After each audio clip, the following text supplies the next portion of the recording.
March 15th, 1943. The Battle of Guadalcanal has been over for nearly a month now, a battle the Marine who wrote this letter played a part in. The world was still very much in war, and would be for 2 more years. The Battle of Guadalcanal was a major victory for the Americans, stopping the Japanese advance through the Pacific Islands to Australia. In May 1942, the Japanese arrived on the island and began construction of an airfield at Lunga Point. The situation then became critical as it presented a threat to Australia. The U.S. Marines conducted the first amphibious landing of the war on the 7th of August 1942. They secured the airfield fairly easily, but the challenge became holding it for the next 6 months. The battle at Guadalcanal became a major turning point in the war because it stopped Japanese expansion in the Pacific Islands.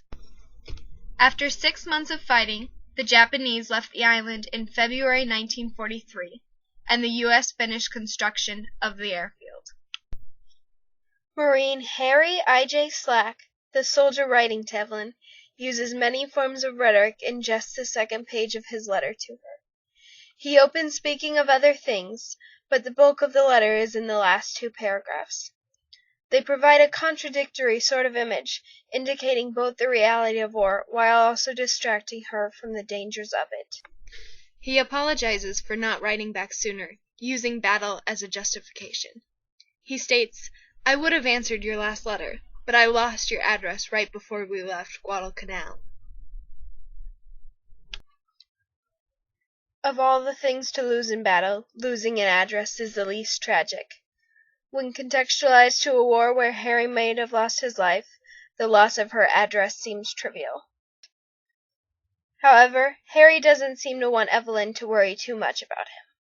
In the last line he says, "There's really not anything much I can say about where I'm at, except that I'm enjoying myself and getting fat."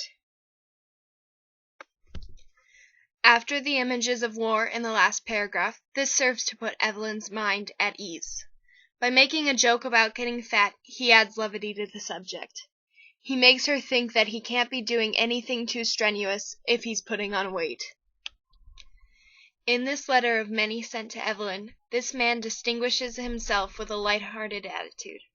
He endears himself to Evelyn through empathy, jokes, and apologies. His letter is, in total, a plea for comfort in this time of war.